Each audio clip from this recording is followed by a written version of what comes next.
Apple's new iPhone 14 range will arrive on store shelves next week with a swat of camera upgrades, a larger Plus model, and 2 life-saving features. We got our hands on the iPhone 14 ahead of its release date in the UK. Here's our initial impressions. This article is from Express.uk. My name is Ethan, and this is Tech Blog Audio. Apple has unveiled its new iPhone 14 range earlier this week alongside the iPhone 14 Pro, Apple Watch Ultra, and new AirPods Pro. While the design of the iPhone 14 looks very familiar, there's definitely more to these devices than first meets the eye. Express.co.uk was in the audience for the latest Apple event in Cupertino, California, and has already had our hands on the 2 new handsets included in the iPhone 14 series. Pre-orders open in a few hours, so if you're thinking about placing an order, you might want to read our first impressions of the iPhone 14 below.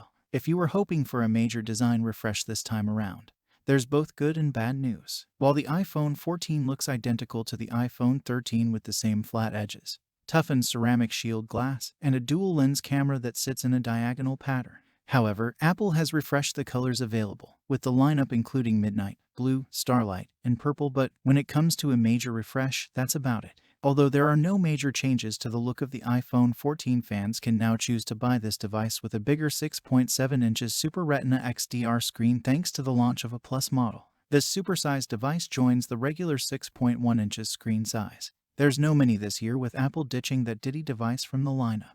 We really like the more expansive experience found on the Plus, and Apple has managed to create this bigger phone without making it feel too cumbersome. In fact, it feels surprisingly light and very usable in your hands. The firm is also promising longer battery life from the Plus model, although we'll need to spend more time with the device before confirming how much extra power users can expect. Talking of power, both iPhone 14 models get last year's A15 Bionic processor, although things have been boosted thanks to a 5-core GPU that enables smoother graphics for video apps and better gaming. That's actually the same brain that currently powers the iPhone 13 Pro Max, and we've had no complaints with that device over the past year. It's a shame that the new iPhone 14 isn't getting the latest and greatest A16 Bionic chip, which is now exclusive to the Pro models. But these devices will still be hugely powerful, and we doubt you'll find anything they can't cope with. Although there's no huge change when it comes to performance, users should expect much better images when shooting photos and video on their iPhone. Apple has fitted its new handsets with a dual camera system made up of an ultra-wide lens and a new 12-megapixel main camera with f/1.5 aperture and sensor-based stabilization.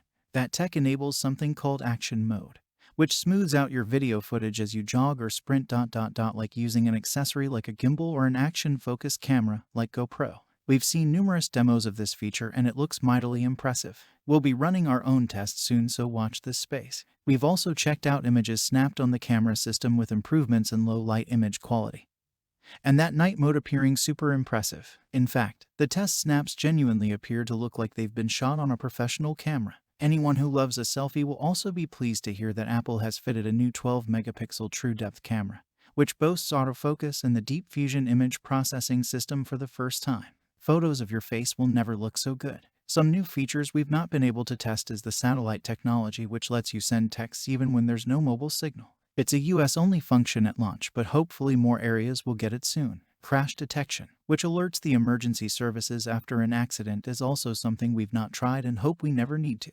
Apple has explained that this function works via sensors in the phone that can feel forces felt during a smash, with the device instantly kicking and then sending directions to your location.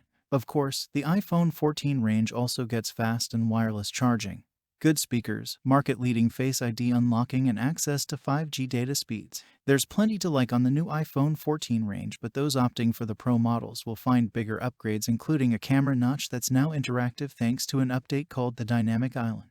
For example, when a call comes through, the little black bar on the screen expands to let you answer it. There are also animations for things such as timers and music playback. It's a neat update that only those with bigger budgets will be offered this year. Those more expensive devices also get Apple's ProMotion display, which makes things look silky smooth and stutter-free.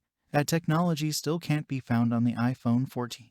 One final thing to note is the prices. Things have gone up this year. Those wanting the standard model will need to pay £849, whilst the Plus version costs £949.